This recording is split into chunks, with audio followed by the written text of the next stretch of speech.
What's up, everyone, and welcome to Metalcore Nerds.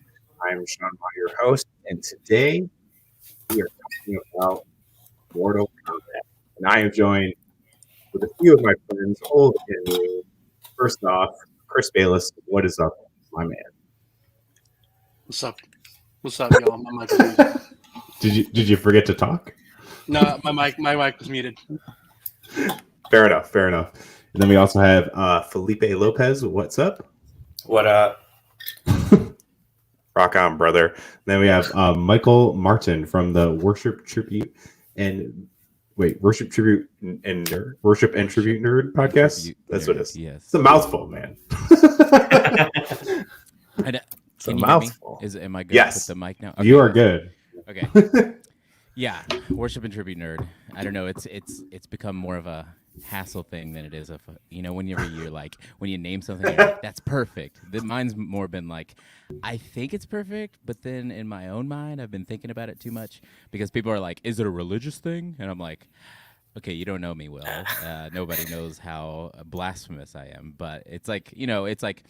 Is it a Glassjaw reference? It's like it's a Glassjaw reference, and then it's also kind of like saying like nerd is like a religion. So then everybody is like, confused. Amen, brother.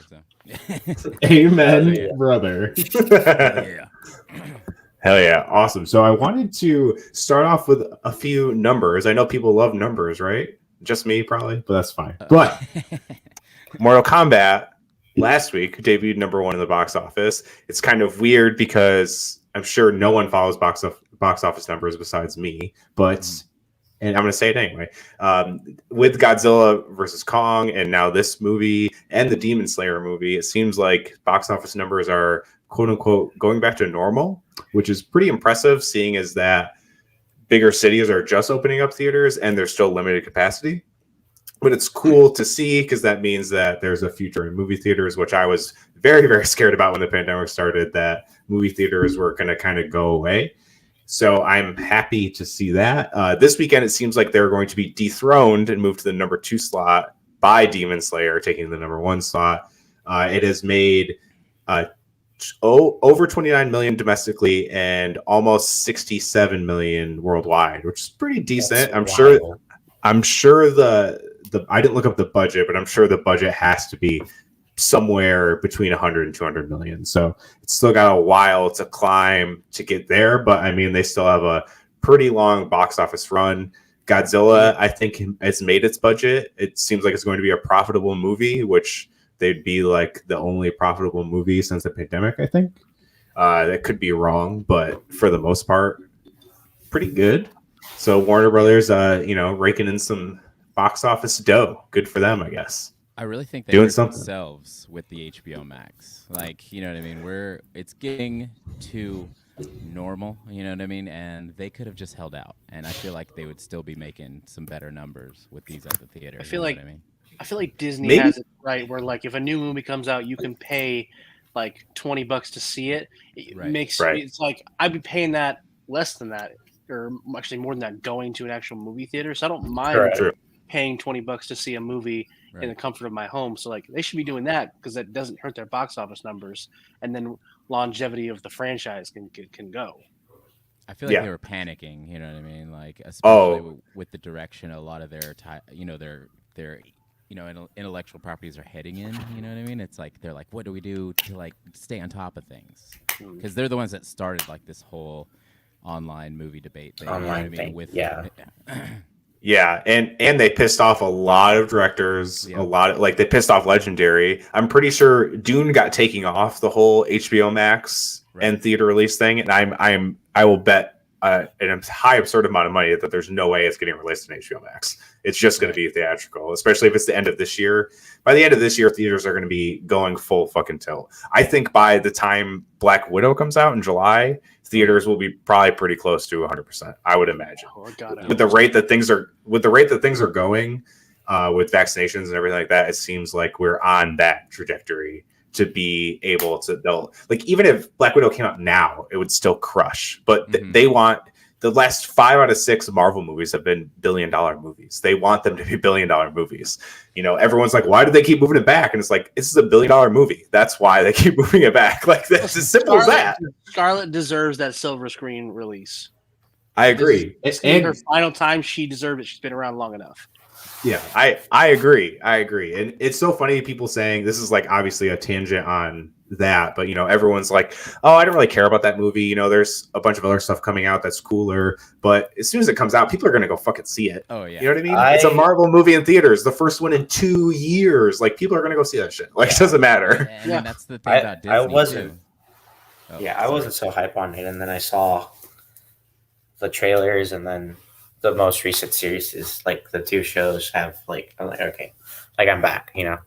Yeah, not that I never lost interest in it, but it just kind of, it felt good to be back. So, and like if there's any movie company that could just hold back, it's Disney. You know what I mean? Yeah, like, exactly. You're gonna go see it. You know what I mean? People are gonna be hyped whenever it happens finally. Because I know a lot of haters too that are like, I don't even care about that movie anymore. And it's like, okay, are you gonna see it? Well, yeah, I'm gonna see it. And it's like, shut the fuck up, then, dude. You know then you care. My the haters that are always just like, oh, another superhero movie. I'm like, dude, just stay home. I'm excited for every single one that comes out. Same, big same. Like even all these like smaller indie stuff that's now getting adapted and putting on like to Netflix and Amazon and shit like that. Like there's this Jupiter Legacy show coming out this week that's an Image comic, and I know nothing about it, but I love anything I've read Image. I love it, so I'm just like, I will fucking watch that, and then I'll probably read the comic after too, because that's usually how I do it. I watch the show and I'm like, that's really cool, I'm gonna read the comic. And we lost Felipe. The thing about Image too, lots of the Image, you know, or mostly Image was pretty much created for like the writer and the artist to express themselves. You know? So it's like all passion projects, you know, involved. Yeah, it was a big fuck you to Marvel and DC. Mostly Marvel, but right. Yeah, DC's not doing the greatest all the time with movies, so I'm Yeah, sure someone's like really gonna come in and just kick them while they're down. Fuck you. Yeah, and that's part. Yes, this is awesome right here. Yeah, I saw it in the theaters last night. I didn't watch the movie until last night. So oh damn. Yeah, Godzilla vs. Kong is the only movie I've seen in theaters since the pandemic started, and same. The theater handled it so well as far as like it was sold out to capacity at like a little over a quarter to maybe a third of the like seats, and it felt weird. It felt wrong to be there. I have a confession that I would have been going. So I live in the Austin area, and they've had movie theaters open, whether there was new movies or not, maybe retro and stuff. I'm guilty of going since like late summer of last year. And like when I would go, there'd be no one in the whole place. You know what I mean? And we're like masked up and we're watching movies. So I just couldn't stay away. You know, I guess it could be irresponsible, but there was literally no one there every time I went. So I was like, how is this different from me being at work? You know what I mean? So I've kind of heard that's how it is a lot of places. Like it's just you shouldn't go out, but if you go to a movie, like everybody isn't going out, so you're probably okay. Yeah. The first one I went to was in November or something. Sam and I went and saw Tenet in theaters. Definitely. And it was us. That's it. Just us. And Mortal Kombat had a few people in it. It was incredible. The only other movies that we've seen that have had people in it, well, I guess before recently, were Wonder Woman 1984, which it was, I think, sold out, but there was no one near us. Right, the closest person was like rows away and stuff. So I was like, how is this any different? Like, just like you were saying, like, how is this any different than going grocery shopping? Or I mean, and I work at whatever, a bar, you know. So like, I'm like dealing with hundreds of customers, and then people would be like, "You're going to the movie? Why? It's dangerous." I'm like, "Dude, come on!" Like I serve like hundreds and hundreds of drinks, you know, like to people. So I don't know. Yes, Sam is a manager at a Hot Topic, so she sees people all day, every day. You know, so yeah. But I went and saw Godzilla and King Kong, and like it was like there wasn't even that many people there. Like you said, it was like limited capacity still, but it was I think right during that was still kind of limited capacity. But when we went to the bar, it was just like it took so long to get anything, and like everybody was pissed in line, and there was like people like, I want my old fashioned, and I'm like, these people are getting in line at Cinemark to get old fashions. I was like, no wonder it's taking so long. They haven't been busy in a year. Oh, when we started doing my old fashioned. I want to go see it, and the person I was with, we were at the bar. I mean, I don't drink, but she does, and we were waiting. And the chick was like, I'm the only person that can work the bar. I'm sorry. I was like, no, it's fine. I haven't been in a movie and in a movie theater in like a full year, and I'm a couple months, so I can just smell the popcorn. That's fine. Like, I'll wait. That was fun. Maybe that's why Disney is holding back releasing Black Widow so much, because like there's no way that it won't be fucking chaos if it gets released in a theater, because exactly you really limit capacity. You're gonna have every screen in your theater is gonna have to be playing it at the same time in order to not have just yeah. I mean, you have a $1 billion franchise. Like, what do you expect a $1 billion franchise to just throw their movie out there immediately? Nah, they're gonna be like, well, we've got a lot of money to make. Even at our lowest, we're gonna make a lot of money off this movie. You know what I mean? So yeah. I mean, you look at the box office numbers of the biggest movies of box office hits. It's all Marvel or Star Wars movies. Yeah, Marvel has 3 in the top 10, and I think 2 of them are like 1 in 4 or something. Like, you know, like, or no, it's 2 now. It got dethroned by Avatar, which also is owned by Disney. I think Disney has 7 or 8 out of 10 of the top 10 highest grossing movies. I think it's because Titanic is like technically co-owned by another studio, so it's not fully them. It's crazy. So that's when like everyone was making like a fuss about Avatar repassing. I was like, this is going to be a seesaw battle until the end of time, and the real winner is Disney because they own fucking both of them. So it doesn't even matter. Here's the thing. I don't think Avatar is that great of a movie anymore. I don't think it's stand up to the test of time. It's visually and creatively a pretty cool world, but as far as story goes, I'm just like, why does this keep getting so much money? It was really because it like invented a new technology for movies. It was an event to go to. That's why it made so much money. Yeah. At the time, I was like blowing my load. You know what I mean? So I will give it that. Yeah. You know what I'm saying? Yeah. But it was more of the experience. It wasn't the actual movie. You know what I mean? It's not like, man, the movie's Fern Gully. It's Fern Gully. Right. If we're really gonna break down to it, it's Fern Gully, just done a little differently. Like, and that's fine. Right. Every movie is everyone steals from everything. It's not a big deal, but it's not like it's some crazy groundbreaking story that brought me to tears at the end. It was just like, whoa, this looks insane. That was that movie. Back when it came out, like it was crazy. I remember like loving it, but I tried to watch it like 6 months ago. I'm just like, this is not good anymore. I don't know why it keeps staying up in the list so high. Just, like, who's still watching this? I'll support it and say it deserves to be somewhere up there, but I'm already like, Endgame. Let's give it to Endgame. You know what I mean? Like, so it's like I'll still root for it, but I'm like, but also Marvel wins for me. You know what I mean? So. I've watched Endgame maybe a dozen times, and I cry every single time at the end. Yeah, every time I watch it now, I stop it before the end fight because I'm like, I don't need to cry today. I mean, it's just the type of movie like your homies put on randomly, and you're like, well, I was about to leave, but I guess I could stay for 3 hours. Same way with Logan. I can't finish Logan because like I'm a parent, so any sentimental moment with like a kid, like Daddy, I'm like, no, I gotta go. All I gotta say is that's it. That scene. Whew. We saw it in theaters like twice within a weekend, and I cried harder the second time because I was like, don't make it an X. She made it an X. I was like, why? Why'd you do it? Why'd you do that to me? I can't feel the same way about that movie because I'm too invested in like the X-Men comics, and like I grew up with them, and although I liked Logan, I just always thought like the stories are there. Let's just adapt the stories. You know what I mean? Like, well, I mean, they kind of did Old Man Logan. Well, Man. Have you ever read Old Man Logan the comic? Which one though? I haven't read either, but no. Like there's two versions.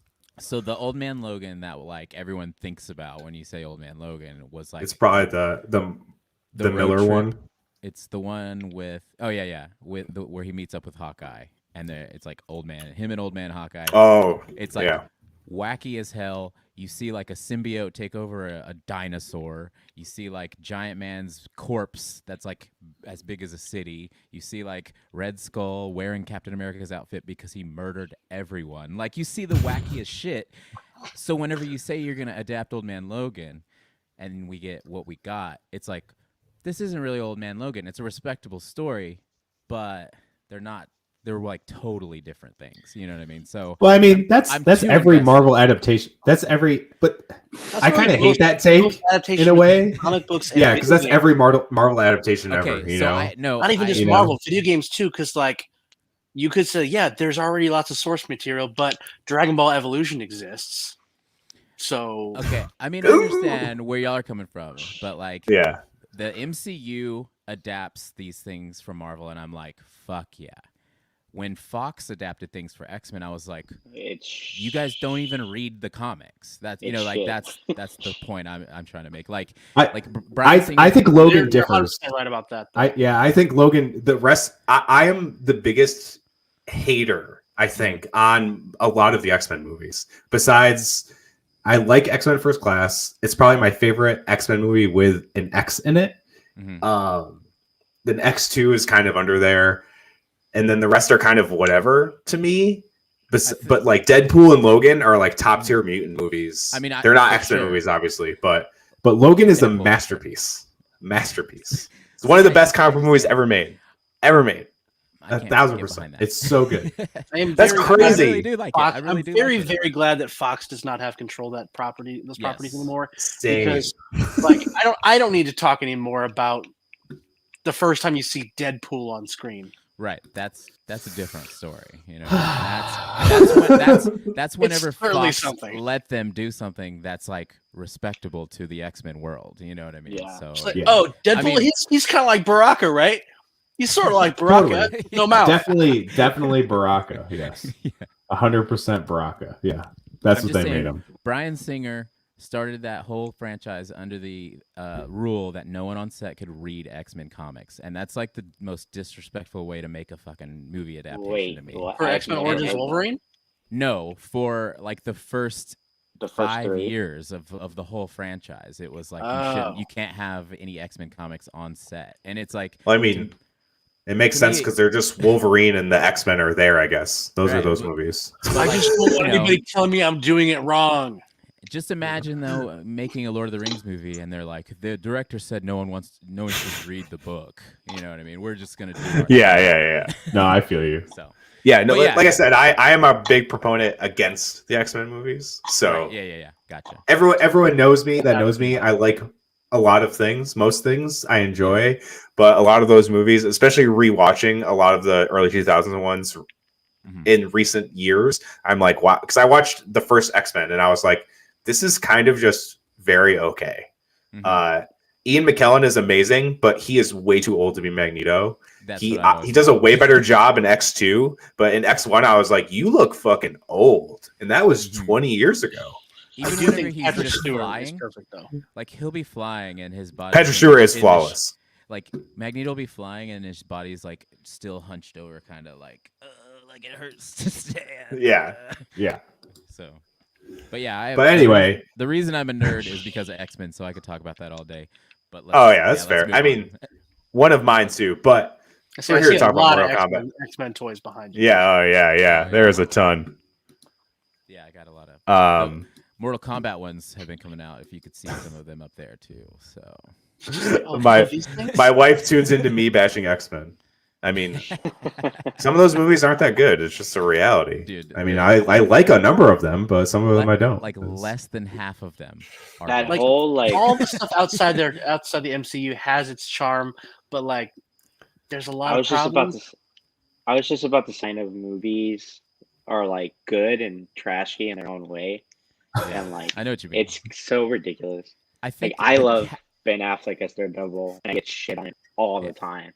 but the I grew up with casting them. in How the about that X-Men movie in movies over a is decade? the one thing they were going right with is like they cast a lot of iconic people to be iconic characters. True. Yeah. And then after that, you're like, wait, can we spend more money on writing? You know, so The answer was no. No. No, that's not the budget. the We're first just good gonna writer sell of these. that world was Ryan Reynolds.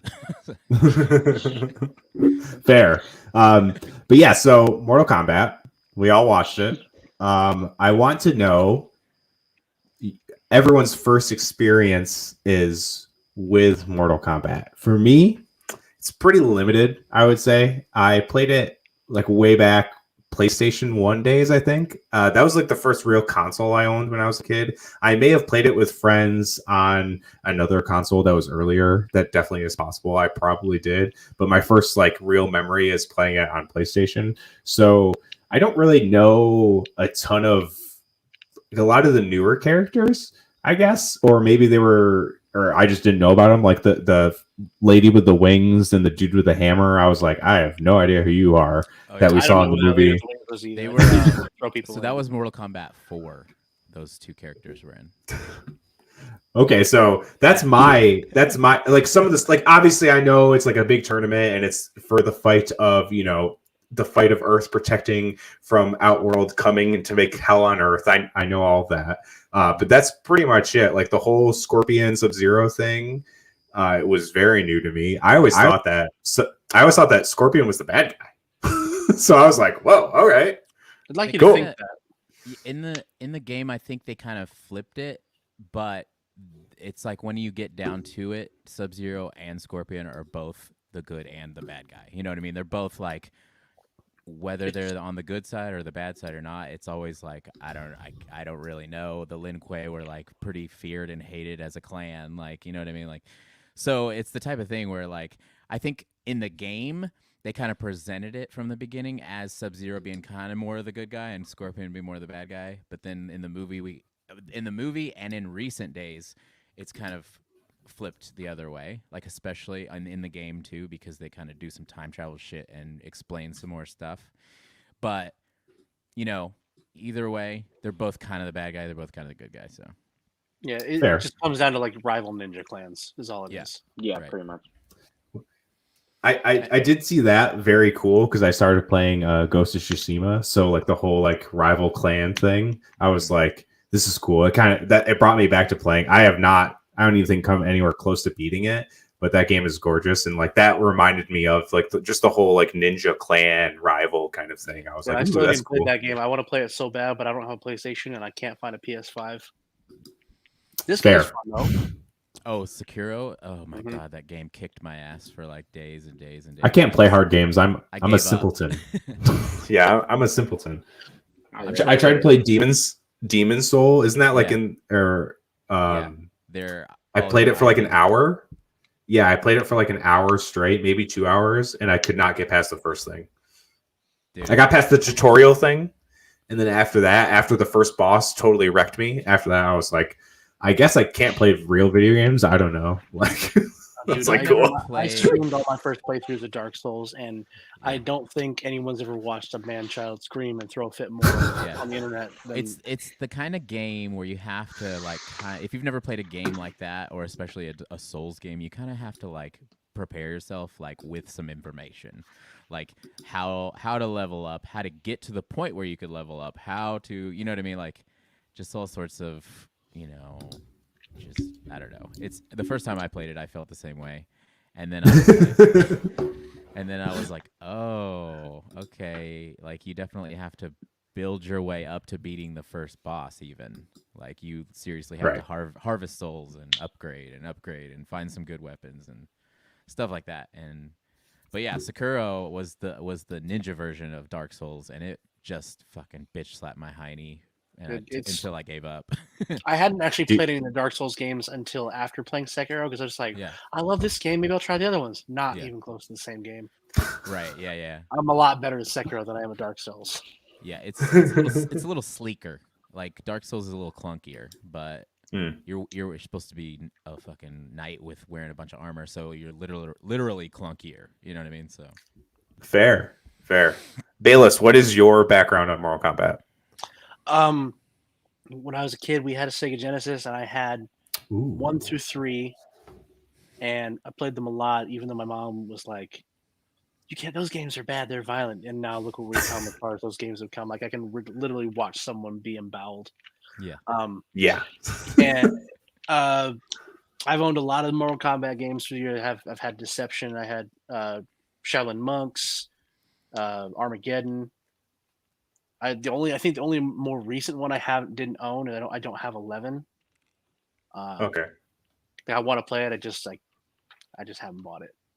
It's great, but I played 10 a little, 10 but the whole button combinations I can't do. Like I said, I'm a gamer simpleton, so I was like 10 button combinations. I can't do this shit. This is fucking crazy. So you're like more of a fan of like MK1 and 2 than like the newer ones, then?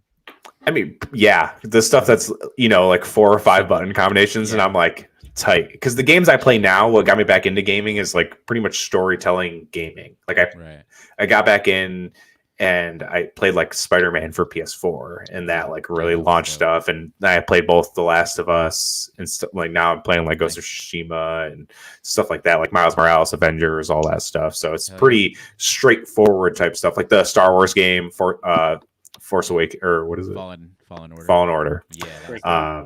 And that one's awesome. And that was my first like parrying game, I guess, which got a while to get used to, but I was decent at it. I beat it. So Jedi Fallen Order is like a Dark Souls game, but more simple. Like they're not. Yeah, that's what I've heard. Yeah. Fair enough. Yeah, Felipe. 2011 Mortal Kombat game is probably my favorite. Which one's that one? That's the one. It was just called Mortal Kombat. Okay. Came out in 2011. It's the one they had like Freddy Krueger. I ended up getting released on that one. MK9. Yeah. That was when they kind of like rebooted itself. You know what I mean? They like they started at the beginning, or made a reason to start at the beginning, and kind of yeah, of course. Yeah. I mean, that was the game that I ended up taking. I actually broke a controller because I was stuck on one fight for hours, and I like took it by the cable and just slammed it, and it shattered. I'm just like, I don't give a shit. And fatality on the controller. Amazing. That's so great. I regretted it 10 minutes later. I'm like, no, I kind of needed it. Yeah, you're like, fuck. Oh, Deadly Alliance on PS2. Broke it for him. Nice. Oh, nice. Oh yeah, Felipe, what is your background in the Mortal Kombat world? So I guess I have like 3 overall experiences. Obviously, the Sega Genesis games. Like my cousins used to own it. We would play all the time. And then back when I was a kid, I would always remember going to the specific movie here in Austin, or the specific movie theater in Austin. And they had the Mortal Kombat THQ game, the arcade game, and they have some really scary looking dude on the side of it. And I would always try to dodge seeing that video game because it would freak me out. I was amazing. Like, this is scary. And then I guess the reemergence of like the Mortal Kombat games with like the horror icons and stuff, I was paying more attention to. But I've never really been super hardcore into gaming, but I watched the first 2 movies, and they were like cult classics. They were like Batman and Robin type cult classics, so I ended up just watching those movies all the time and fell in love since. But I'm familiar with the lore and stuff, but not all that super into it. But recently, I did want to ask, since Bayless and Michael seem to be more in tune in the Mortal Kombat world. So was the Mark thing kind of being chosen as heroes and stuff? Was that just for the movie? Yeah, that was just kind of made up. I figured. Yeah. I kind of like that, honestly. That was kind of cool. Yeah. That there was like the chosen few that were there to protect, and then if you killed them you could get it and stuff like that. I thought that was like a cool way to kind of, I guess, ground it in a way, because obviously this movie is far from grounded, but I think they were just trying to explain a way that everyone gets powers. You know what I mean? Yeah. Because in the game they don't really tell you that anyone's special. You know, they're just kind of Right, like these are the fighters that are in the tournament. And then people have wacky powers and shit. and people shoot fireballs. You know what I mean? And you're like, this guy throws ice. Just figure it out, stupid. Right. Figure it out, stupid. Yeah. So that's my guess is for them to be like, how are we going to explain that all these guys have gold sweaters that appear on them or whatever? Like, you know what I mean? Like, so it's just like, so that's really, which is okay in the whacking. You could be wacky because Mortal Kombat is pretty wacky. You know what I mean? So of course, at the end of the day, it was a video game adaptation movie where there's not like, obviously there's storylines from the games, but it's not like they have books to like reference and shit like that, you know, for what they had. Oh yeah, it definitely could have been worse. Yeah, all these people are like hating online. I mean, I see a definite like 50-50, like, you know, 50% of people are like, it's so divided. It's crazy. Yeah. And then a lot of people, you know, 50% of people are like, it sucked. And I saw people saying like, I want good storytelling. And I'm like, I understand wanting good storytelling, but when in the 30 years of Mortal Kombat was there good storytelling? Even in the game? Exactly. Thank you. Like, we've got 11 entries in the series where they are like, we need a reason for these people to fight, even if it's like their version of themselves from 20 years ago versus the modern day version. How are we going to get to that point? Time travel and stuff like that and whatever, and it works because you're just trying to fight people. So whenever people came, you know, online and they were like, that movie sucked, I wanted storytelling, I'm like, go somewhere else. You could find storytelling somewhere else. I would love to meet the person who plays Mortal Kombat games for like, oh, but the story was so moving. Right. I mean, to me, I'd love to see the person who wants them to play the games for anything besides the dismemberment. Yeah. Right. The only problem with the original movie itself was the lack of disgusting fatalities. Yeah. The rest of the movie is pretty bomb. True. You know, it was kind of campy. It's a pretty good movie. Yeah. But these movies are supposed to be campy. Like that's part of what I like really like this movie. Not because it was some groundbreaking cinematic masterpiece. It's just because it was a fun as fuck movie. Like it wholeheartedly made fun of itself. It was really funny at parts, and then the fatalities were fucking insane. Like they were fucking wild. The only thing that bothered me, and it has nothing to do with the movie itself, is that the trailers 1,000% gave way too fucking much away. Oh yeah. They gave away like half the fucking movie, like half the big moments of the movie. Exactly. They definitely hid some shit, like the whole Jack's arms thing. They kind of hid because they kind of made it in the trailer. They made it seem like they had it. Like a thing with Sub-Zero like years ago when Sonya's talking about like, oh, we face someone with superhuman abilities, and they make it seem so they tricked you out in that, which I was like, oh, that was a nice fake out, but it's like they gave away so much shit. Like I was like, what? Why did you have to put all that? They could have put like one like crazy ass scene or something, or at least leave out the fatalities and save it for the fucking movie. That was my only gripe. And again, that's not the movie itself. I was just like, it seems like they're any day now they're going to announce a sequel because it's doing pretty well in the box office, and people seem to enjoy it for what it is. But I don't think the studio thought this was going to be a overwhelmingly loved movie. But for the most part, fans like them. I mean, obviously, we've all seen on social media people going either way about it, like, oh, it was super awesome, or oh, I hate it, whatever. That happens with almost every movie. That's anyway. when you know you got something good going, you know what I mean? Like, because everybody's talking about it, whether they loved it or hate it, you know what I mean? But to me, exactly. To me, honestly, it seemed, I don't know the semantics of like, because I do pay attention to movie politics and stuff, but I don't know the overall situation, but it seemed like a rushed project from Warner Brothers that they did not believe in. And then now they're seeing like, damn, the shit is blowing up. So I don't know if that's true. I mean, I don't know if it's true either. It got pushed back like 2 or 3 times, right? Yeah. I think it was mostly COVID stuff, though. Yeah, I think because one of the podcasts I follow, one of the guys did a set visit, and he was like, "This is going to surprise people, just of the way."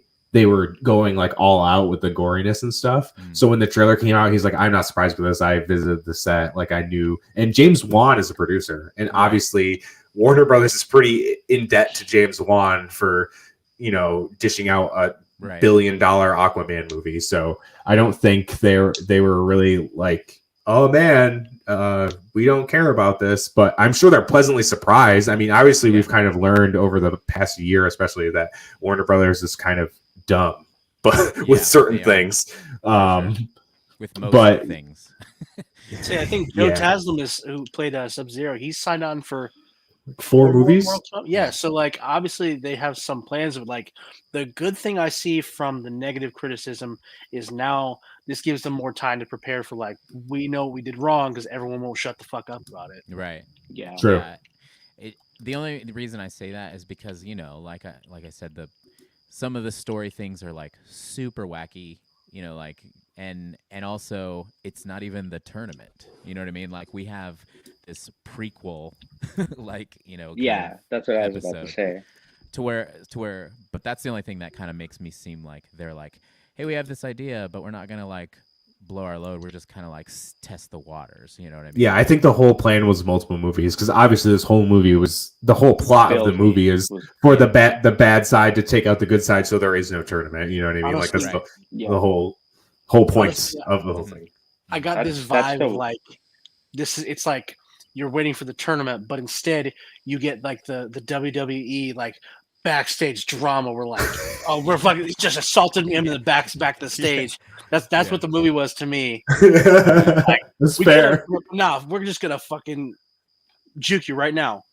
You think there's gonna be like a weigh-in for the tournament where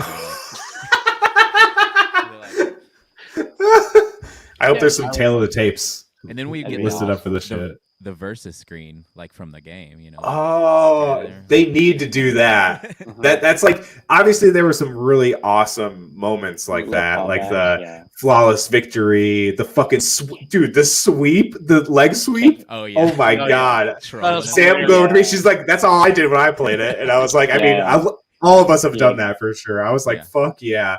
And just anything like that, like the best one. Yeah.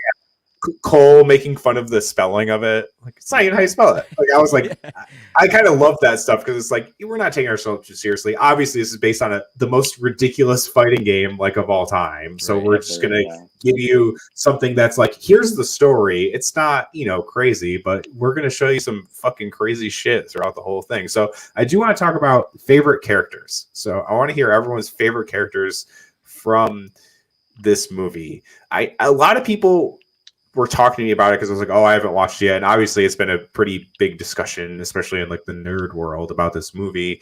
And a lot of people, it seems like in the group really liked it. If you aren't a part of the Metalcore Nerds Facebook group, anyone join it. We talk about everything pop culture pretty much in it. It's great. And a lot of people were saying like, oh yeah, like Louis Tan was kind of the low point of the movie. And a lot of people were like, oh, his acting sucked. And I thought his acting was fine, especially in a movie like this. I wasn't expecting an Oscar nominated performance or anything. Right. I do agree that he sucked, but it's like they wrote him to suck because he was the guy who just like fucked up the whole time. He was always just getting his ass kicked. He's like a ride-along character. Even like his powers, he's like, hey man, you get your ass kicked a lot, so here's something that will keep you from getting your ass kicked. Because I was hoping it would be like the Black Panther suit. So once it got like powered up, he would get like a sick like shock blast. Or I mean, I guess it does do that because with the uppercut, it was like a more powered uppercut, like it absorbs the blows. I was just kind of waiting for like a sick like red blast out like the Black Panther suit has. That's probably just because I've seen Black Panther. That's probably the only reason. Yeah. And that's the thing that kind of bummed me out about how they explain the powers. It's like my power is the hat, or I could grow batons and the teleports, stuff like that. I have a note about the batons. I'll get into after we talk about favorite characters. So, favorite characters, Felipe, go. I think Kano carried the whole movie, because I mean, I don't know. Sonya Blade sucked. Cole was like a flat soda that you leave out after 4 days. Yeah. And you try to drink it. Like, it was just, like the only thing I recognize it from was Deadpool 2, and he does a way better job in that movie because he dies. Yeah. So Cole has the charisma of a used Band-Aid. Yeah. Kano carried the whole movie from every scene he was in. It was great. Yeah. That's my favorite character probably in the whole movie. Kung Lao would probably be a second, but we know how that ended. So Yeah. Kung Lao was fucking tight. Yeah. Honestly, he was fucking badass. I am pretty bummed about like his fate already. Honest. Right. Yeah. In movie one, we're getting rid of one of like the staple characters throughout all the games. Yeah. Yeah. Cole lived. Bro, I don't give a shit about Cole. Yeah, exactly. Right. If I was gonna put a character in a movie that no one even has ever heard of, I definitely would kill them. Just straight up. It's like I will say, not to jump ahead, I am glad that my suspicion at first when I watched it, I was like, oh, he's gonna replace Johnny Cage, and then he didn't, so I was happy about that. Oh, yeah, for There was sure. a lot of stuff going around about what Johnny Cage was involved, or we'll talk about that too. Right. So Bayless, favorite characters. This is just gonna be a bias because he's my favorite character. This is a good point before you get into it. I have a feeling they'll come back somehow. A lot of people have been talking about that, because there's the whole fucking Outworld shit. Some of these people have come back as bad guys, and I guess there was a Kung Lao storyline in one of the Mortal Kombat games where he comes back as a bad guy. Yeah. So he could like fight Liu Kang in the sequel. That'd be pretty cool. So that is a good point, Billy. It's a good point. Oh, yeah, Kung Lao was shortchanged. 1,000%. He was shortchanged. But like we said, he could come back, maybe. I don't know. Who's fucking knows? But sorry, Bayless, go on. This is mostly like a bias because he's one of my favorites from the games, but Scorpion. Just because I love Hiroyuki Sanada as an actor. Mm-hmm. So he is awesome. Everything he's in, like he was my favorite from here's a movie probably nobody remembers, Last Samurai with Tom Cruise. Oh wow. He's the dude in the Samurai Village who like does not fuck with Tom Cruise at all, kicks the shit out of him every chance he gets. He's the one samurai who like he's always, I don't know, Hiroyuki Sanada is always like typecast as the hardest motherfucker in the movie every time. And True. I love Scorpion, like from before he becomes like the powerful self you see at the end to him like his fatality at the end. Yeah. For sure. Hell yeah. Michael, who do you got? So, I mean, so you've heard me talk so far, and I do have like an extensive background in Mortal Kombat. Like ever since I was a kid, my homie got it for Genesis, and then I was like, 3 buttons just ain't enough for me. So then I like sought it out Mortal Kombat 2 on Super Nintendo, and then I followed the game like all the way through. I think I owned literally everyone that came out, but like obviously some were shittier than others. They were still like cool, but then you're like, especially Mortal Kombat 4, they tried to make it 3D, and it started being like, what's happening, guys? Anyways, so I've just lived through that whole lore, but like my guy has always been Sub-Zero. So, but when it comes to the movie, it's like Kano, Sub-Zero, Scorpion, all connected with the audience. You know what I mean? They're like vibing. And then the rest of the guys were just kind of like bashful acting. You know what I mean? Like we're not doing this for the camera. We're just kind of like going through some motions. You know what I mean? Not that it was like super terrible. It was just like you could tell who you were like invested in and who you were like, damn, that dude's badass. But like as far as favorite character, it's biased the same because I've always been a Sub-Zero guy, even though Scorpion's super badass too. And Sub-Zero being on the screen at all was like you felt kind of tense from him just being on screen. Right, and especially how that like, and it would start to get cold, and like the windows would ice up, and it's like, dude, he's coming. That's where I want to watch it in the movie theater. So they could drop the temperature. That'd be so sick. Oh yeah, that would yes. That would be dope if they did that. From the very beginning, where Scorpion comes back to the village and his family is frozen solid and dead. I'm like, holy shit.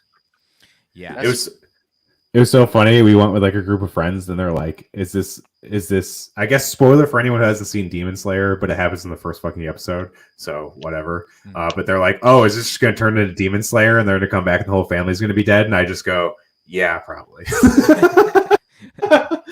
And obviously that is what happened. But Sub-Zero was badass. I actually thought he was going to kill Colt's family in that or not opening scene, but the beginning scene when they're like eating ice cream or whatever. I was like, yo, he's gonna fucking kill her kid. I was like, yo, they probably didn't want to take that risk because obviously they're the reason. This guy can't write movies. I'd be like, yeah, kill the kid. Like, just go for it. Fuck them kids, dude. Yeah, but obviously that would have taken away the whole him getting his fucking armor sweater later on. Oh yeah, fucking armor.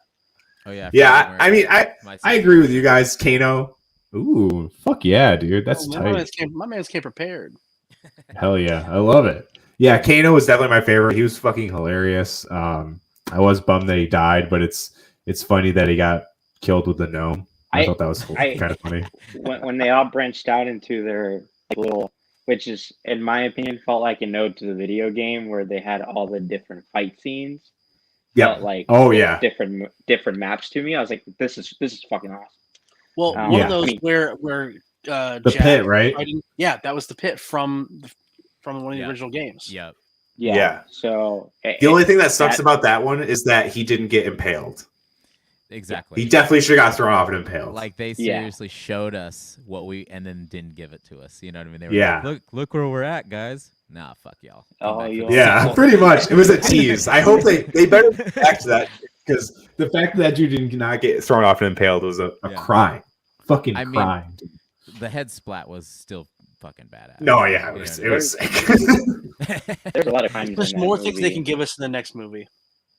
Yeah, true. 1,000%. Yeah, like another thing I hated was how Cole killed. Goddamn, what's his name? Goro. Yeah, like. Yeah, I kind of bummed about that too. It was sick, but it was like, why'd you waste Goro? Again, this goes back to the time where they're going to bring people back. Yeah. Or they'll bring in Shiva. Well, this guy's like a 9-time champion. And you mean some human from Earth is just going to kill him? Like, come on, dude.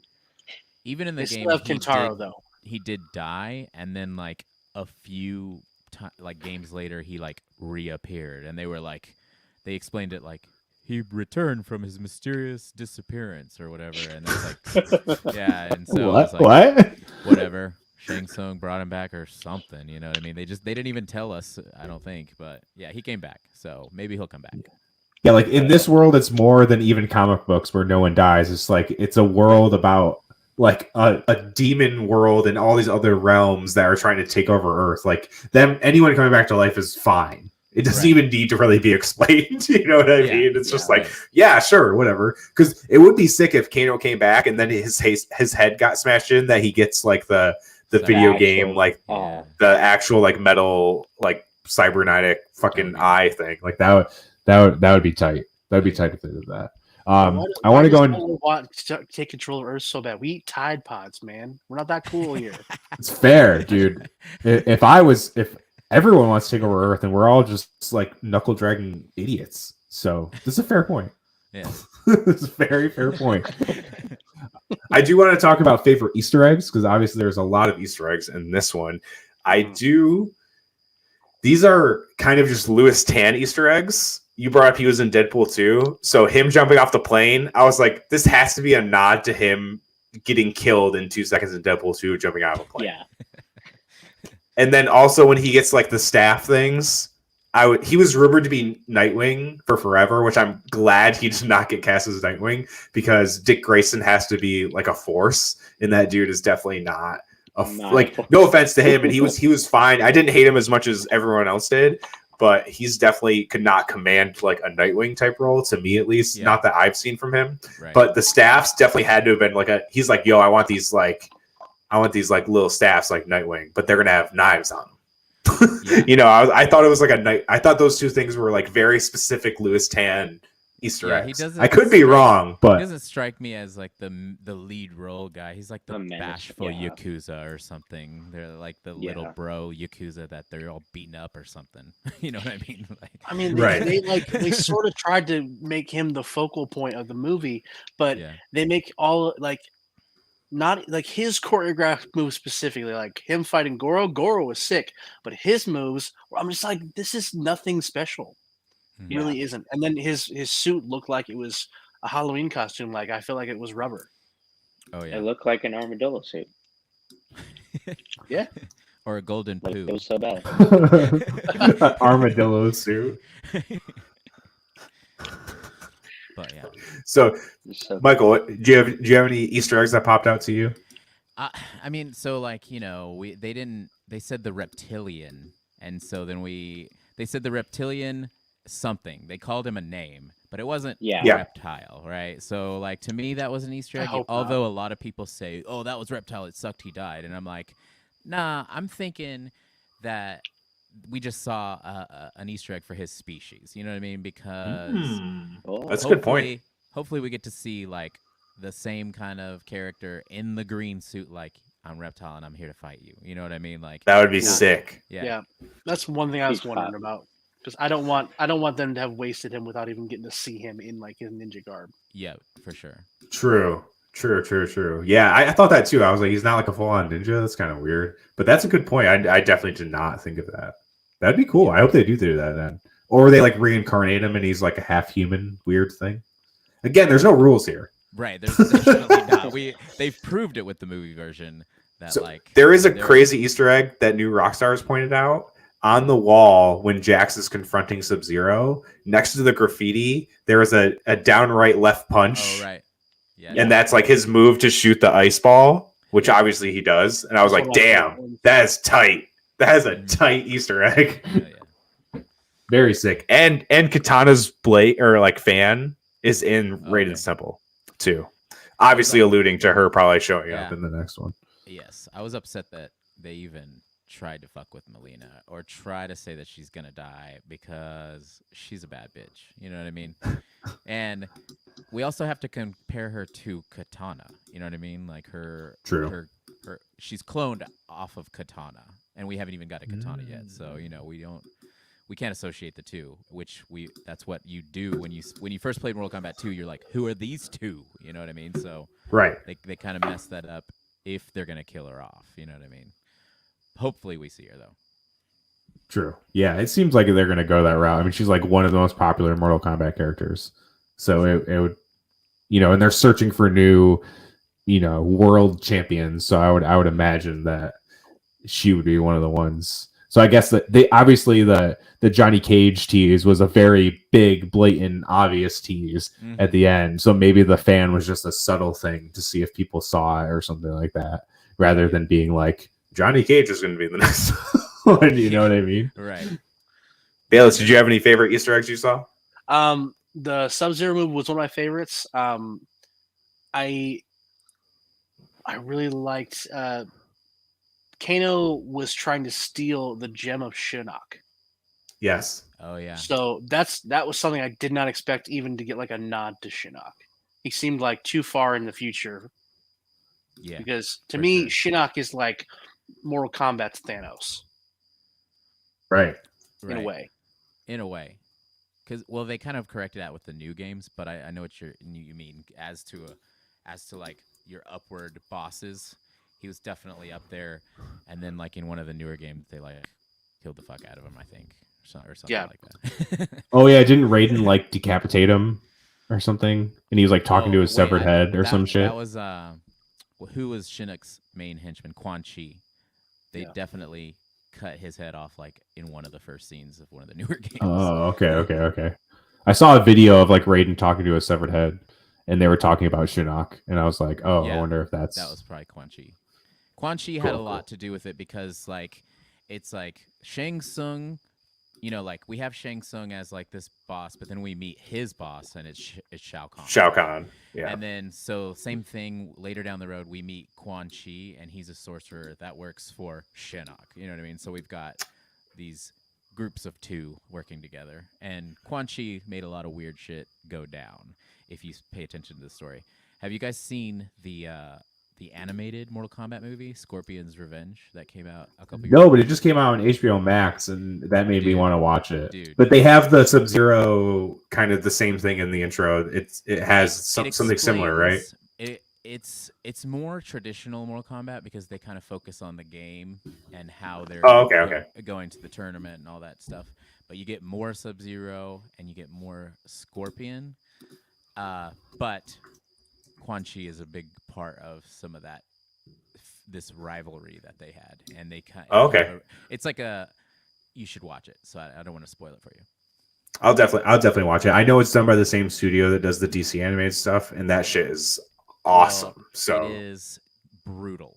It is a brutal animated. Those DC animated movies are brutal as fuck. They're rated R. Like, they're nuts. I was watching like the Justice League Dark ones, and I was like, what the fuck is going on here? The animation crushes it so hard that I don't understand why they can't just carry that over to the live action stuff. Yeah. Well, with those, it's the comics.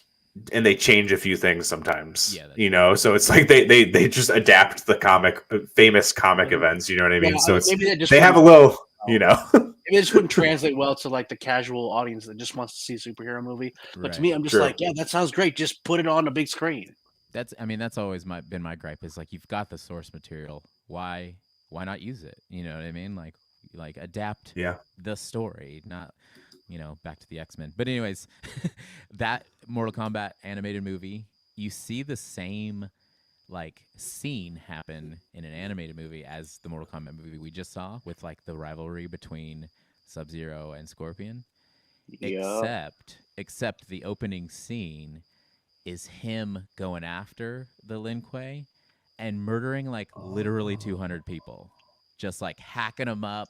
One dude. It shows a close up of him going, and the dude's head goes like into 4 sections. You know what I mean? Like it's insane. Like, watch it, and you in the first 2 minutes you're gonna be like, I need to get that a watch. Yeah, I definitely need to watch that, especially after hearing your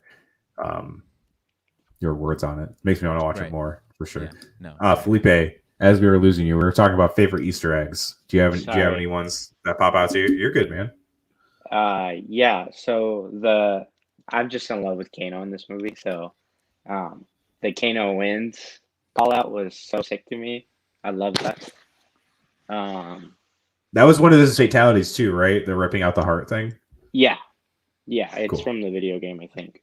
Yeah, that was the original one. I'm trying to think of what else. Obviously, like the Scorpion reveal at the end with like the get over here. That was really cool. Like waiting the whole movie for that. Of course. That was. I mean, I still prefer the original Shang Tsung, but that's just me. He was badass. Honestly, he was scary. This guy, I just think of the guy from Wayne Enterprises who's like scared all the time. Yeah. It was just they pretty much told us how badass the original Shang Tsung is when they invited him to be in the game for the new ones. They used his likeness and everything. Yeah. Because he's just that guy. You know what I mean? He's so iconic as Shang Tsung. Mine. Yeah. Yeah. Like that. Yeah, those were probably my 2 favorite call outs. I guess the reptile one was really cool too, but I didn't think of like it being the introduction of just a species. So that's really cool. Mm-hmm. But yeah, I was like, oh, finally, like this is cool. Just like some of the little callbacks was really cool. And then seeing Liu Kang's double feet was like the bicycle kick. Yeah, like I popped for that, like a big mark. But I did really like Liu Kang in this movie because he was. I liked how he wasn't the full-on main character. Not that I'm saying I liked Cole over him. It's just I kind of like that he was the guy to kind of help train these new people, and he already had a handle on his shit. And he kind of reminded me this. People are probably gonna hate this comparison, but the way he talked was kind of like how Finn Jones talked in Iron Fist, because he was all just like super proper. Like, I'm the immortal Iron Fist. Like, that's how Liu Kang talked in this movie. You know what I mean? Yeah. He was just like all talking like a trained, ninja samurai kind of like martial art kind of kid. That's all he's known, because obviously he explained he was an orphan and he got picked up and trained in all of this and everything like that. So it makes sense, but that's what I liked about it. He was just so ridiculous. Like everything he was saying was so ridiculous, but you could tell he meant it. Like that's what I loved about the character. He was all about one of my favorites in the movie too. Yeah, he was. I wasn't crazy about that Liu Kang, but maybe it's because I kept seeing like an Asian Ezra Miller every time he would do anything. But like, I didn't think he was goofy enough to be Ezra Miller. his face looks like that kid to me. I like them because I still think that obviously like in the second movie now he has like we got like the tamer version of Liu Kang, right? Like I'm proper, like I'm not this unhinged character just yet. But now we have a reason to, I think, explore more into not only the actor's abilities, but I think like into his portrayal of Liu Kang as like the actual like not and peaceful, calmful badass. And the death of Kung Lao to like push him into being more of a badass. Exactly. Yeah, that's what I'm excited about. Oh yeah.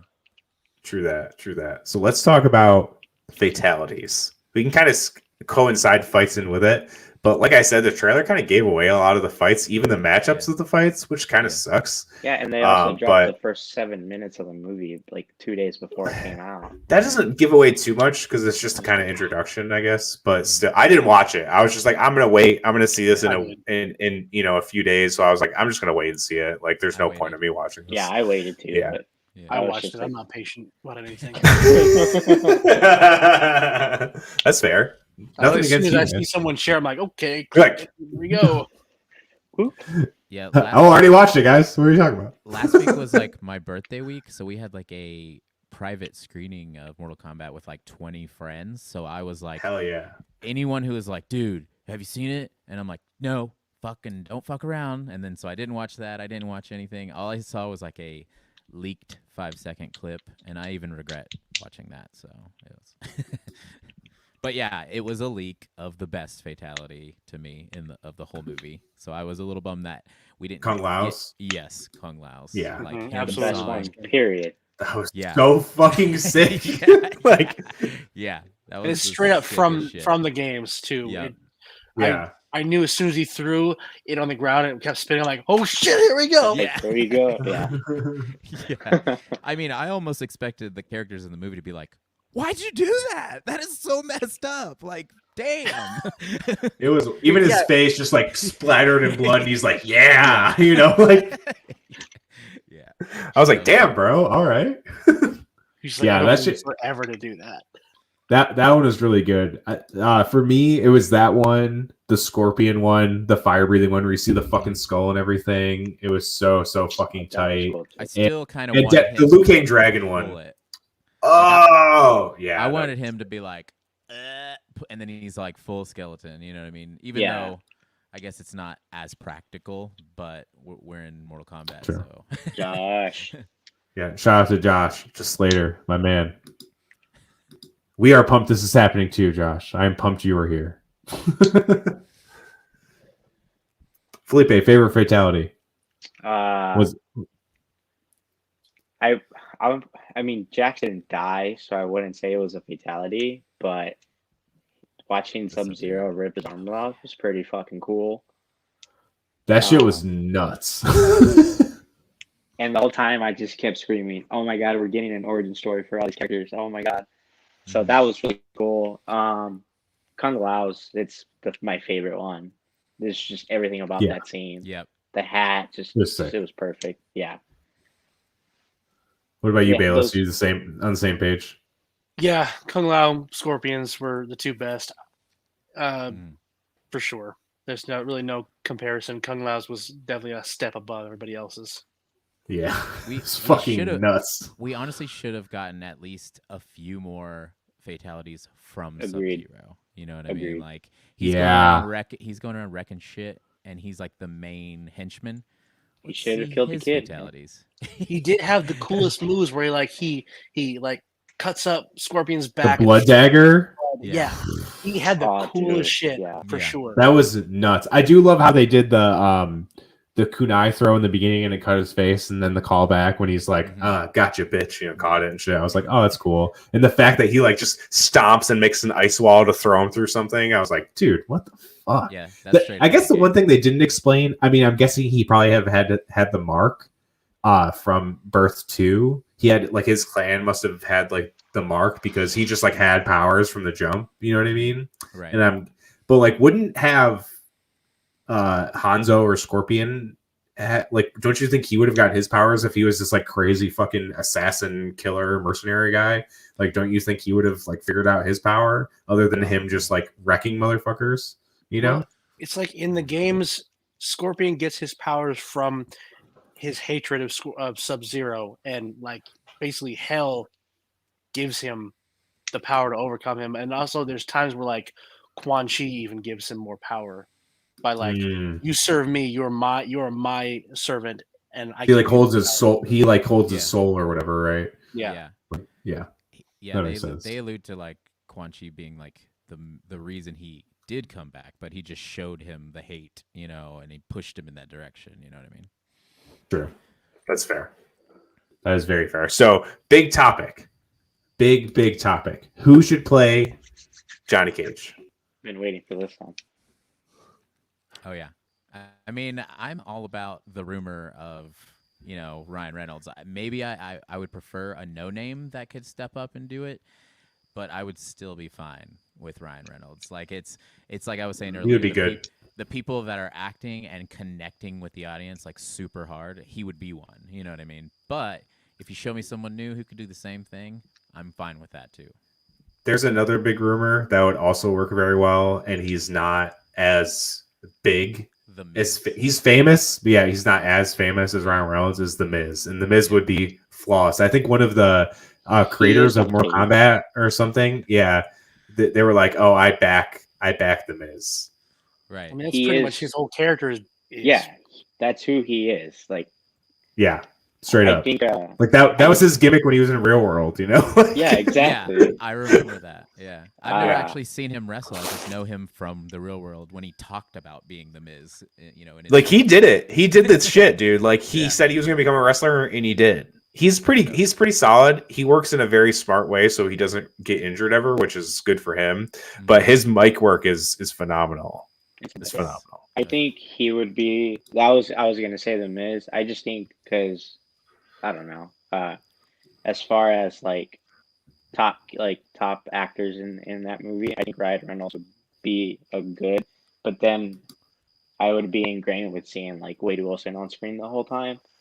Yeah. And but that's the thing about his star power right now is like could even make it happen. You know what I mean? Like that's I feel like he would overshadow everyone just because he is Ryan Reynolds. Yeah, that's the only problem, because I could easily see him fitting that role 1,000%. It's just the fact that he is Ryan Reynolds would kind of overshadow the whole fucking movie, because all these other actors are mostly unknown. Like obviously the Scorpion and Sub-Zero actors are more known than the other ones, but still they're not Ryan Reynolds. You know what I mean? Like you can't really compare that. And you know? Actually, before this movie, I've never even heard of Joe Taslim, who played Sub-Zero.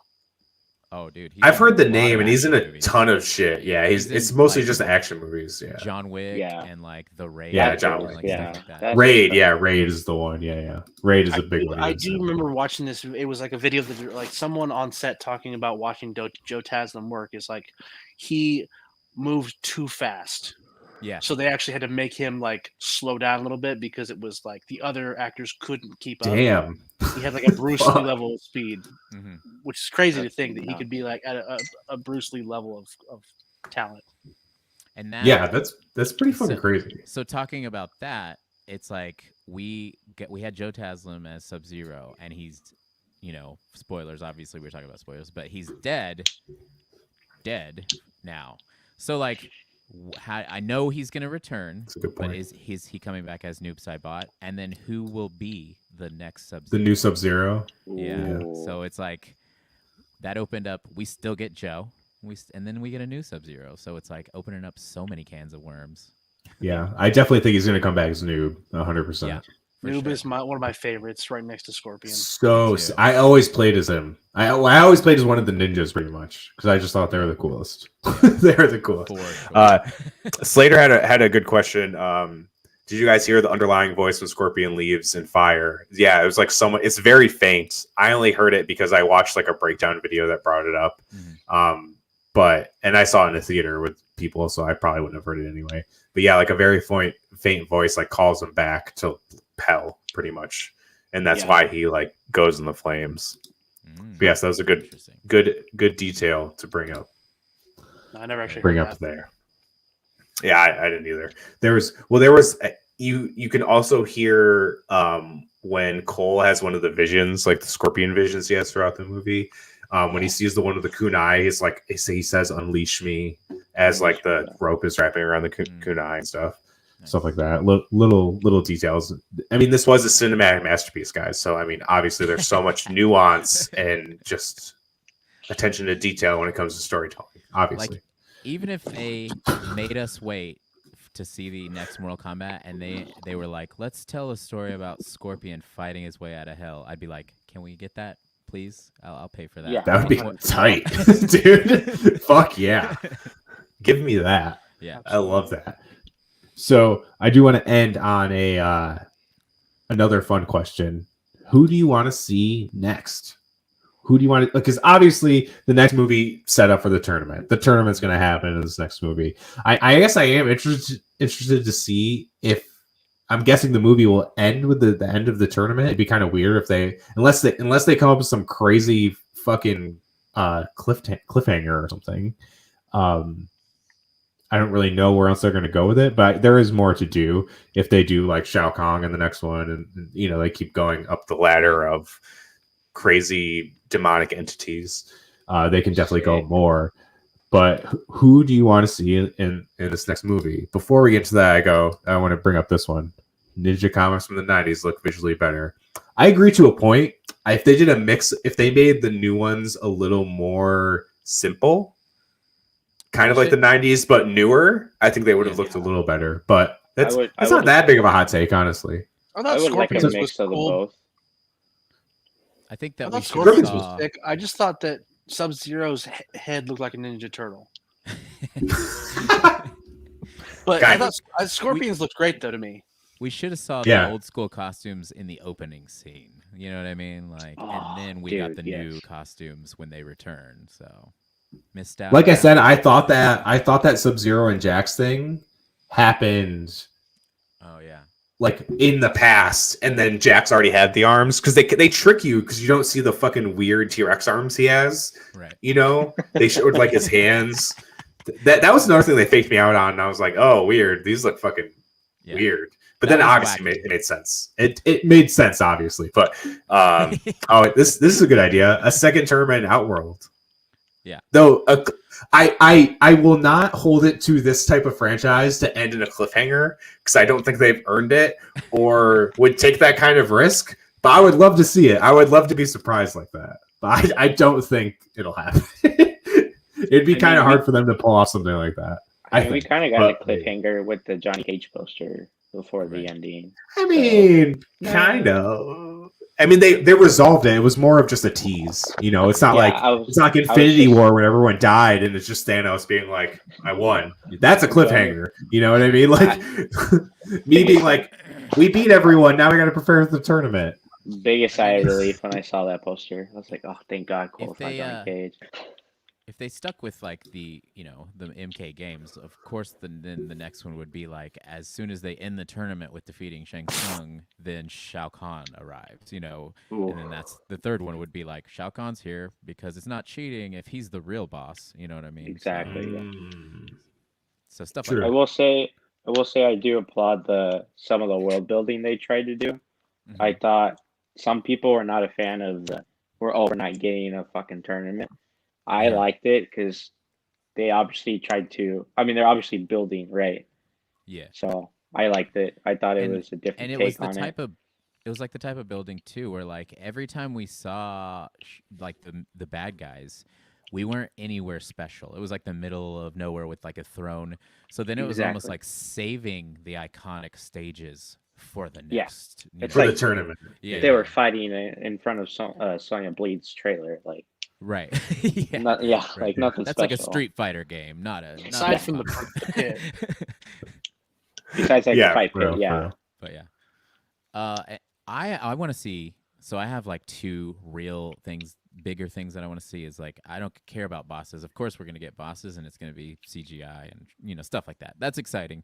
But I want to see Baraka, like because Baraka has always been one of my favorite fighters, and of course just seeing him with his like big ass teeth and like saying weird shit, weird outworld perverted shit or whatever, and then. The Lin Kuei eventually starts doing like this cyber initiative, so then you see all the robots, and that shit was always badass to me too. Yep. Like Cyrax and Sector, and then we got a robot version of Smoke eventually, and that shit was badass too. There also was Robot Sub-Zero. Yeah. Yes. Oh after the time travel happened. I like that. That's fucking cool. I'm down for that. I agree with Baraka. We mentioned Noob Saibot, so that I'm stoked. I hope that happens. I'm stoked to see that. Yes. Nightwolf would be cool. I remember him from playing the Metalcore games. because they've had one of the Easter eggs is you What's see a a Nightwolf Easter photo egg? of Night. Yeah. Oh Yeah. true. Yeah. Metalcore in Warrior. the Always Sunny wall that Sonya Blade had. Yeah, lots of stuff. Yeah. Yo. Oh yeah. Again, this would run into the problem is that he's way too big of a star. Like I'm down for that, but he's way too big of a star. Like, on like daytime TV or something like. Yeah, like even you could be like Dave Bautista's Baraka, but even he's too big. Like, these are all like in the grand scheme of Hollywood, these are all basically no names. That are carrying these movies. So as much as I would love that. Yeah, as much as I would love that, it'd just be too hard. Like it's also going back to like movie politics, like Shaw was mentioning, like all these actors have like a weird relationship with Warner Brothers now. Mm-hmm. Like Bautista had the whole Bane thing, and they're like, nah, like bye. And then you have like Ryan Reynolds and the whole Green Lantern DC Snyder Cut dilemma. Like, so I personally, part of me is like, I would love to see it, but part of me is like realistic. I'm like, that's not gonna happen. So yeah, it's hard. It's tripping. A little bit, yeah, a little bit. They'd be tripping a little bit, right? And then we talked about Katana already, but it seems like that's a pretty shoe-in for the next one, right? Obviously, sure. I would like to see Shao Kahn in the next one, whether if it's like an end thing or you see him kind of throughout it, kind of like a Thanos Guardians of the Galaxy thing, where he's kind of there being like telling Shang Tsung to like get his shit together or something. Yeah, I was pretty excited to see Cabal in the movie. Yeah, dude, actually, I didn't talk about his fight with Liu Kang was probably the best overall fight, right? Because the rest were kind of really weren't fights. I mean, they were a little bit, but a lot of them were pretty short. But he was tight, and I loved his line about Kano, like being like, "He's the biggest piece of shit ever. You'll love him," or whatever it was. I was like, "Fuck yeah, dude!" that was a fucking his great dialogue line. He was great. Yeah, it was really good. He was like the Kano Jr. He just didn't have as many lines as Kano. Yeah, true. But yeah. I kind of hope they build him back, but I don't know. He did kind of get obliterated. Because they like gave him the fire fatality, but like the reason he's like wearing all that weird gear is because of like fire stuff. Like he was like, exactly. So it's like, is he dead? Because didn't he go through this once? So maybe not. Maybe he's just like this shit sucks. I'm gonna do it to somebody else. This shit sucks, man. Now you know how it feels. Yeah, he's already burned hot, coming back like toast left in a toaster. So I tried to watch Annihilation the other day because it was on it's HBO Max, I think. And it's just so bad. I remember it being bad as a kid, but damn, it's bad. It's just it's. There's a line for that movie that like anytime someone mentions that movie, there's one line specifically always comes to mind. It's when Kitana sees Sindel, her mother. It's like, "Mother, you're alive," and she's like, "Too bad you will die." Yeah, I just think so bad. I remember seeing amazing about that movie that was like, the main couple of actors, like Liu Kang and Katana and like someone else, like all had like were obligated to like consider a sequel, and they like fed them this thing like, well, all of your castmates are returning, and like so then like that was the main thing that like made them kind of be like, okay, maybe we'll come back, if the same crew is coming back. And then it was like the most garbage movie ever. Like even there's a scene where they introduce like kind of all the bad guys in the movie or whatever, and they all step out of this portal and they're all just like yeah. And I was like, what the hell is happening right now? Like, especially Shiva was like so bad. It was like, what's that porn star? The dark chick, the Indian chick, Khalifa or whatever. Like, Wiz Khalifa. You I know know, what you're talking about. you know what I'm talking about, right? Wiz Khalifa. Yeah. Mia Khalifa or something like that. I can't remember. Anyways, it looks like that porn star just with like arms, with extra arms, and they look like how you make the spider arms when you're a kid, you just tie strings to the thing. That's what it looked like, and she was just like, and then she literally did nothing the whole movie and got her ass kicked. It was so bad. Is that the one where Raiden does a cartwheel out of the mountain? Oh yeah. And then he shaves into a flat top for no reason. Like, yeah. Exactly. Oh yes, yes, he does. I remember that. Holy fuck. And then the guy that played the Motoro, the guy with like horse legs and stuff. Oh yeah. They showed him on one of the walls. Yeah. He had like a slick back haircut for some reason, like a greaser haircut. I was like, what is happening? He's one of the dudes I remember because he's always just like, who knows? The whole time just He's like, yeah. How did none of these actors win Oscars for that movie? It's beyond me. It would make a list for like one of the worst movies I've ever seen. So 100%. Yeah. And I've seen The Unborn, and that's probably the worst movie I've ever seen in my life. I've seen. I don't know if you've ever seen it. It's very bad. I saw it in theaters for free, and I almost left. It's not good. I'll bring it up again. I've seen Dragon Ball Evolution. Man. I mean, that was. And I also saw the second Silent Hill movie in theaters, which had PlayStation 2 graphic level CGI. Right. That was a. By the way, to me, the Silent Hill, the original movie, was the best video game movie that's ever been made. It's still great. Yes, I love it. What about you guys? Let's add that question. What's favorite video game movie? Oh man, the obvious choice is Super Mario Brothers. Right. Oh my god. Right now, off the top of my head, I think I'll go Sonic. I haven't seen it yet. I really enjoyed. I've heard it's pretty good. Yeah. And some of the leak stuff from Sonic 2, I'm like, let's go. I'm all for it. Yeah, okay, if we're counting Tails and like a statue of like Tails and Knuckles on set, literally like the video game. Just dude, so good, so good. So if we're counting animated movies, Pokemon, the first movie, easily the best video game movie. I mean, yeah, probably ever. To be honest, yeah. Though Detective Pikachu also pretty damn good, man. Yeah. Those graphics, pretty good. Those graphics. Sonic Though in the box office than Detective Pikachu did though somehow. Wait, what? Sonic the Hedgehog did better in theaters in the box office than Detective Pikachu did, which I was really surprised about. But same. Honestly, both are phenomenal movies. I didn't expect them to be as good as they were. They were both really good. Yeah. I had no expectation about Detective Pikachu, and I was like, wow, this is pretty good. So my fiance's daughter, we had her for a weekend, and we went to the movie and saw Detective Pikachu at Alamo, and they had a serial movie party. So it was like, it blew away my expectations on more than just the movie. So much. They had 30 different kinds of cereal and 5 different kinds of milk, and we're like, damn, have dude, as much as you want. Yeah, I ate like Alamo's 5 shit. bowls of cereal. It was amazing. I went That's so sick. Grams, Fruity Pebbles, the Rice Krispie Treat cereal. I did all of it, dude. Just saying. Hell fucking yeah, dude. That's sick. Although the Last of Us series is going to crush anything that's ever come out video game wise ever by like thousands of miles. Yes. I didn't play the second one yet.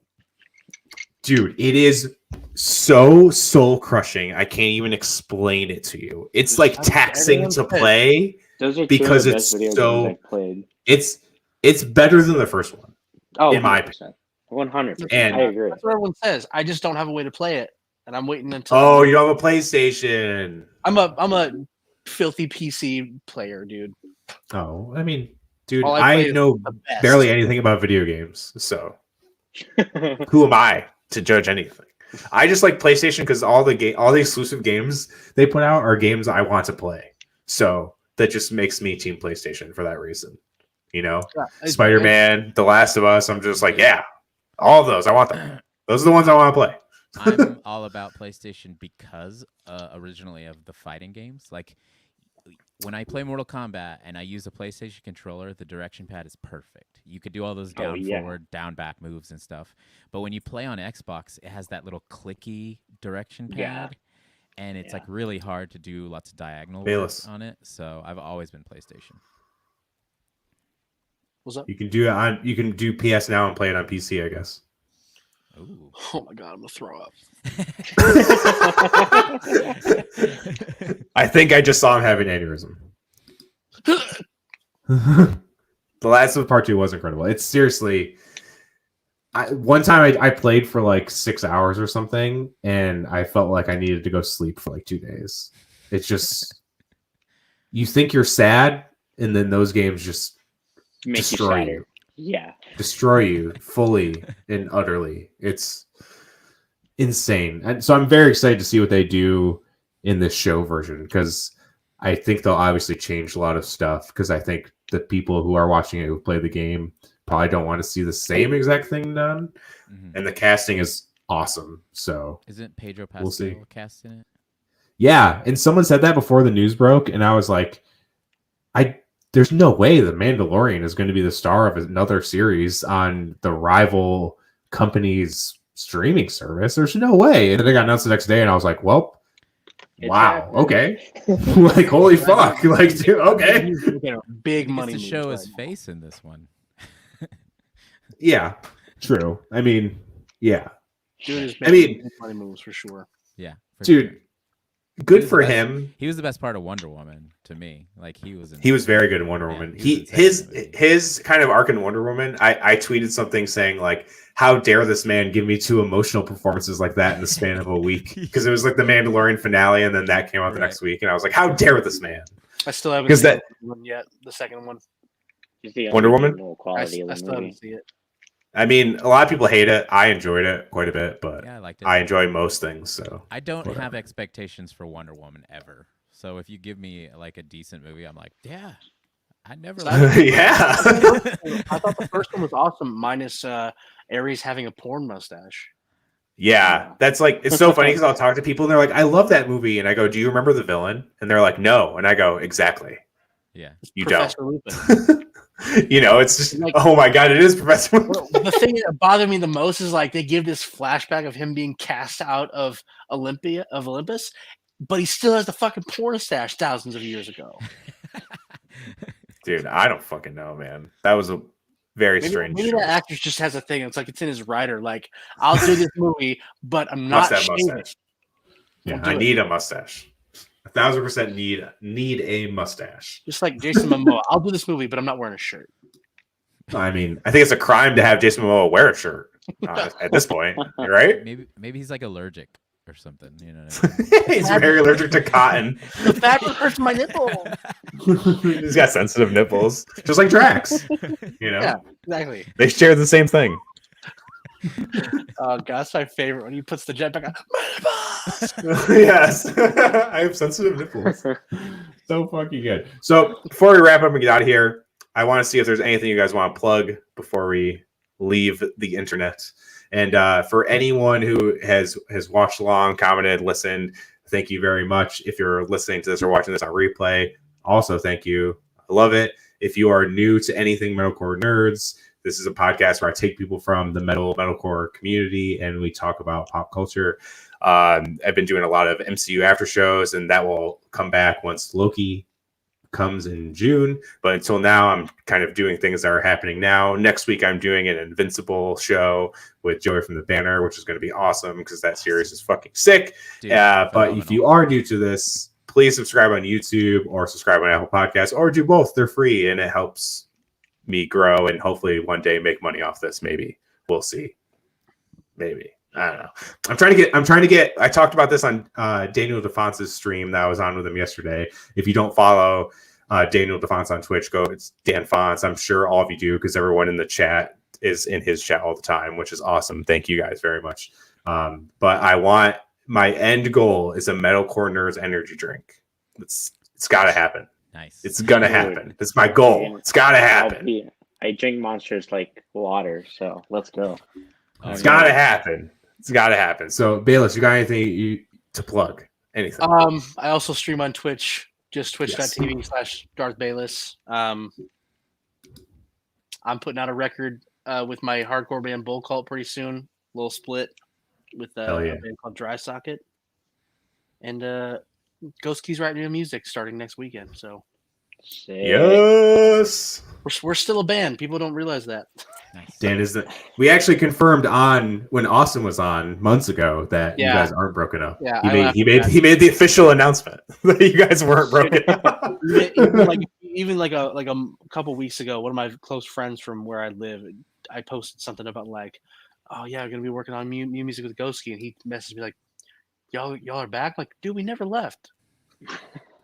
They just didn't tour. Like, I'm just tired of being broke all the time, man. See, someone's excited about new Ghosty. Slater, the man. Felipe, you got anything to plug, brother?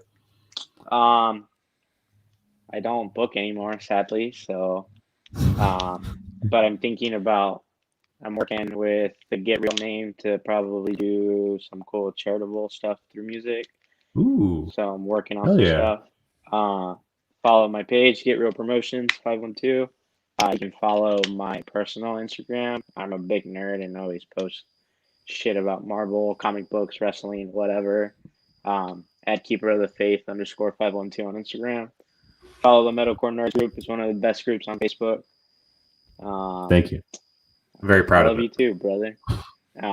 It's cool because I'll have like a random nerd thought at like 3 a.m. in the morning, and I'll be like, I know where I can go post this, and I always get a response. So, no, that's pretty much it. Just follow my socials, follow everyone who was part of the podcast today, and Metalcore Nerds. Hell yeah, Michael, you're up. Plug away.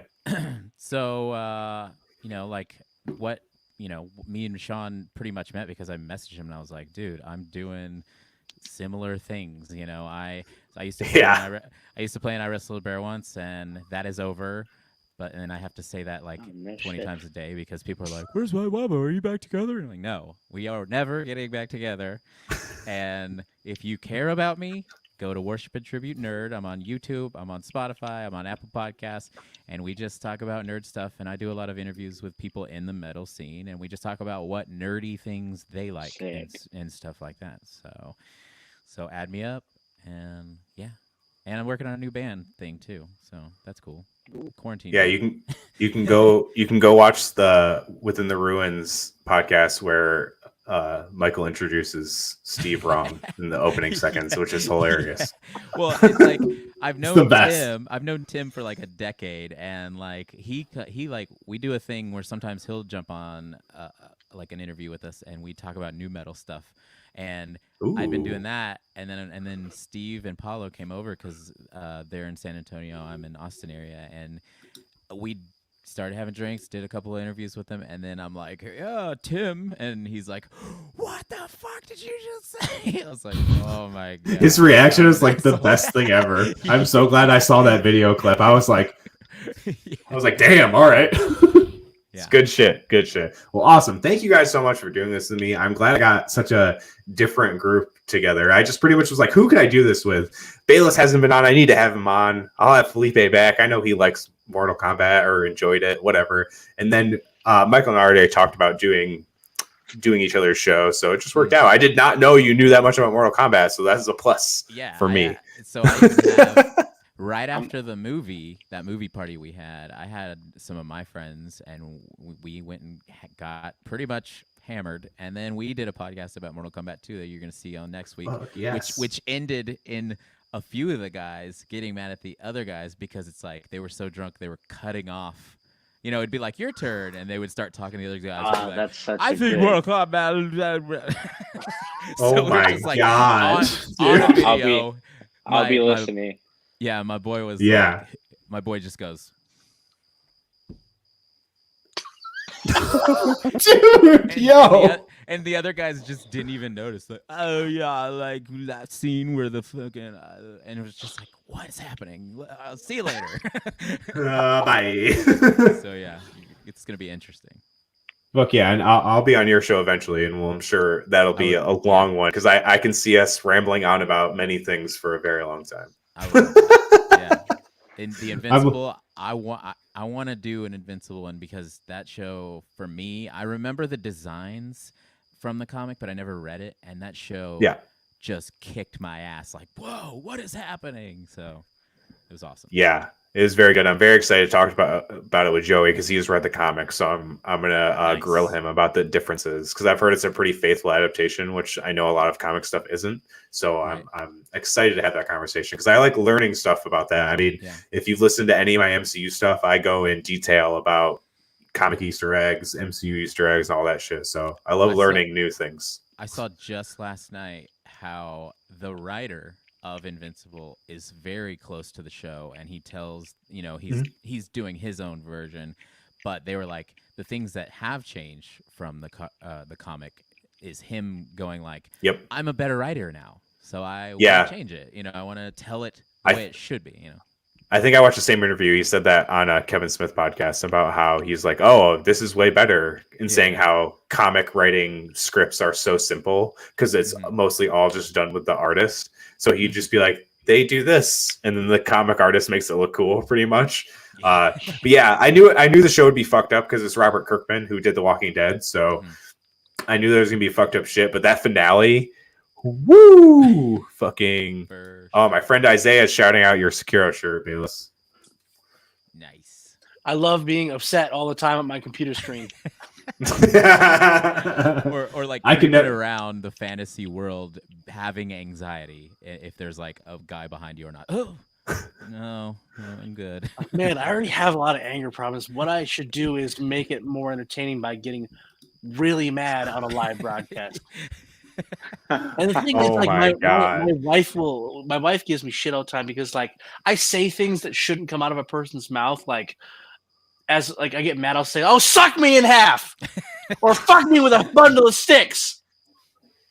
Right. And that's just like off top of my head. I'll just say the dumbest things that no one should have come to their mind. Oh my god! And Sekiro brings out my ass. Yeah, sure.